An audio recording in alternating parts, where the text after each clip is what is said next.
ओम नमः शिवाय, जय महाकाल। आप सबको पता है कि कल है शनि भगवान का दिन, यानी कि कल है शनिवार का दिन। आपकी अगर कोई ऐसे विश है, मनोकामना जो बहुत दिनों से अधूरी है, पूरी नहीं हो पा रही, आपके घर में लोग बीमार बहुत ज़्यादा रहते हैं, तो बस आपको तिल के कुछ दानों को लेना होगा। छोटा सा उपाय करिएगा, पूज्य गुरु जी की कथा से सुन के बहुत अच्छे से आपको बताऊँगा, ठीक है। लेकिन सबसे पहले आपको ये बता दूँ कि इस पूरी वीडियो में हम लोग फिर से 4 ही उपाय की बात करेंगे जो कि आपको ज़रूर करना चाहिए। अपने हिसाब से जो सबसे आसान उपाय आपको लगेगा आप कर लेना, ठीक है। चलो सबसे एक एक करके हम लोग सभी उपाय की तरफ बढ़ते हैं। सबसे पहले उपाय की तरफ हम लोग बढ़ते हैं कि वो उपाय क्या है। देखो, अगर आपके यहाँ धन संपदा की कमी बहुत ज़्यादा, यानी कि माता लक्ष्मी का वास आपके यहाँ नहीं होता, तो इस उपाय को करना।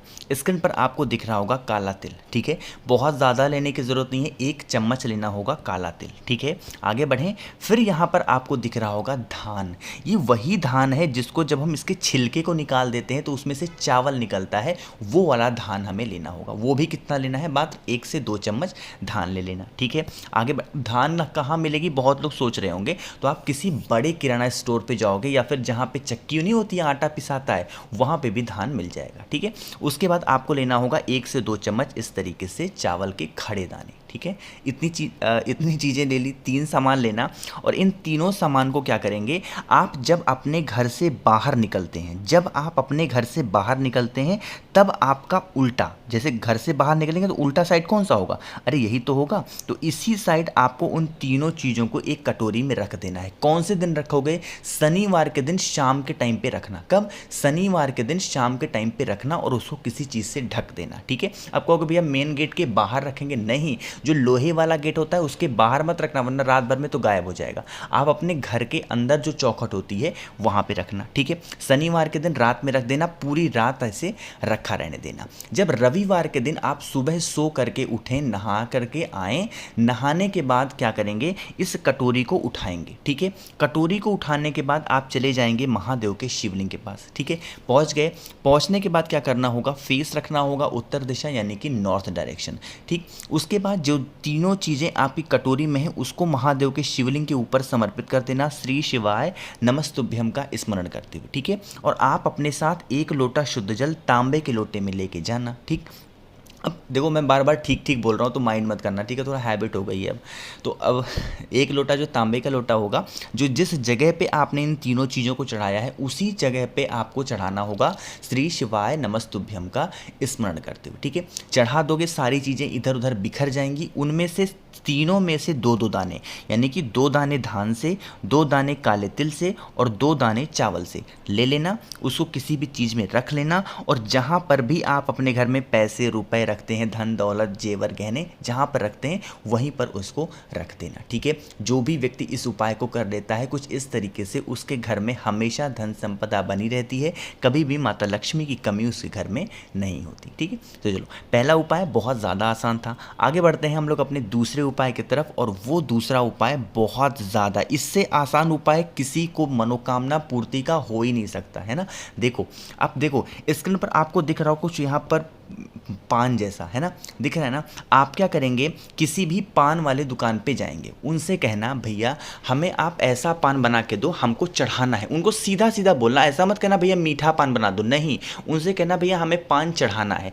जब आप वो बोल के कहोगे ना कि भैया हमें पान चढ़ाना है, तो वो पान कुछ इस तरीके से बांध के देंगे, उसमें लौंग वगैरह सब लगा करके देंगे। लेकिन अगर आप उनसे कहोगे भैया नॉर्मल मीठा पान दे दो, तो उसमें पता नहीं क्या चूना पत्ता पता नहीं क्या क्या डाल देंगे, है ना। वो चीज़ भगवान को नहीं चढ़ती। इसलिए बार बार जोर दे के इस बात को मैं याद दिला रहा हूं आपको कि आपको कहना होगा भैया हमें चढ़ाना है। तो जब चढ़ाने के लिए कहोगे तो इस तरीके से लौंग लगा हुआ आपको पान मिलेगा, ठीक है। इस तरीके से पान लेना और लेके चले जाना किसी भी बजरंग बली के मंदिर में, शनिवार के दिन या फिर मंगलवार के दिन लेके जाना बजरंग बली के मंदिर में और उनके पास उस पान को चढ़ा देना। एक चीज़ का ध्यान रखना, ऐसा नहीं कि एक ही व्यक्ति 4 लोगों के लिए चढ़ा दे, नहीं, एक व्यक्ति मात्र एक ही पान को चढ़ाएगा, इससे ज़्यादा नहीं चढ़ाएगा। चढ़ाने के बाद वहाँ पर बैठें, एक पाठ हनुमान चालीसा का करें, अपनी जो भी विशेष हैं, जो भी मनोकामनाएं हैं, बजरंग बली से कहें, आपकी सारी विशेष पूरी ज़रूर होंगी। ये ताकत होती है मीठे पान की, ठीक है। बात आई समझ में। तो दूसरा उपाय तो मनोकामना पूर्ति का बहुत ज़्यादा आसान था, है ना।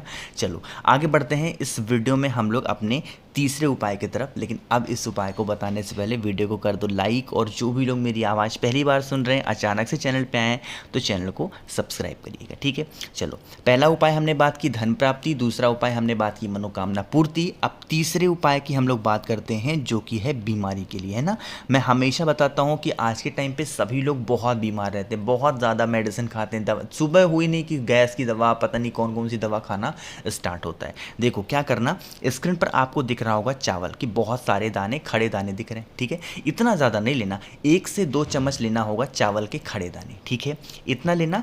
उसके बाद लेना होगा पीपल का एक पत्ता। कितने? मात्र 1 पीपल का पत्ता लेना, और इस 1 पीपल के पत्ते के ऊपर 1 से 2 चम्मच जो आपने चावल लिया है वह डाल देना, ठीक है।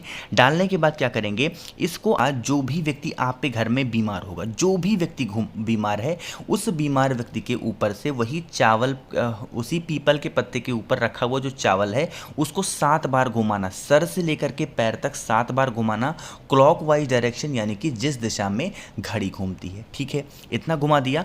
घुमाने के बाद क्या करेंगे, उसको के बाद आप उसको रख देना, ठीक है, कहीं पर भी घर में रख देना अच्छे से।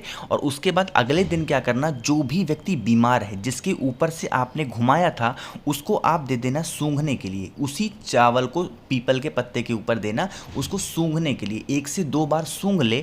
उसके बाद उसको पीपल के पत्ते को चावल के साथ कोई से भी नदी, तालाब, सरोवर, कुआं, बावड़ी ले जा करके उसको प्रवाहित कर देना, वहाँ पर डाल देना। बहुत तो कहेंगे भैया हमारे घर के आसपास नदी तालाब नहीं है, हम लोग क्या करें, तो आप किसी भी पेड़ के नीचे ले जा करके, चाहे तो पीपल हो, बरगद हो, कोई सा भी पेड़ हो, ले जा करके आप डाल देना, ठीक है। इस उपाय को भी करने का कोई दिन निर्धारित नहीं है, किसी भी दिन किसी भी समय इस उपाय को आप कर सकते हैं, ठीक है। बात है समझ में। चलो, 3 उपाय की हमने यहाँ पर बात कर ली है। आगे बढ़ते हैं इस वीडियो के सबसे आखिरी उपाय की तरफ, यानी कि चौथे उपाय की तरफ। अब ये उपाय किसके लिए है ये समझो। देखो, अगर आपके यहाँ किसी भी तरीके की कोई भी प्रॉब्लम है, चाहे वो धन के लिए हो, चाहे कर्ज की समस्या बढ़ती जा रही है, बीमारी, कोई सी भी समस्या है ना, इस काम को करना। स्क्रीन पर आपको दिख रहा होगा दही, ये क्या है? दही है। लेकिन ये दही आपको लेना होगा गौ माता के दूध से बनी हुई दही लेनी है, ठीक है। दही लेना 1 से 2 चम्मच, बहुत ज़्यादा नहीं लेना। इतना लेने के बाद ज़रूरत होगी आपको 1 बेलपत्र की। अब और आपको कुछ भी नहीं लेना। और जब भी मैं बेलपत्र बोलूँ तो आप ये समझा करें कि वो कहीं से कटा पिटा हुआ नहीं होना चाहिए, ठीक है। इन दोनों चीज़ों को लेके पहुंच जाना महादेव के शिवलिंग के पास। हमेशा की तरह फेस किधर रखोगे? उत्तर दिशा, यानी कि नॉर्थ डायरेक्शन। जो आपके हाथ में दही है, थोड़ा सा ज़्यादा मात्रा में ले लेना, उसको महादेव के शिवलिंग के ऊपर अच्छे तरीके से लेपन करना। पहले अच्छे तरीके से लेपन करना श्री शिवाय नमस्तुभ्यम का स्मरण करते हुए।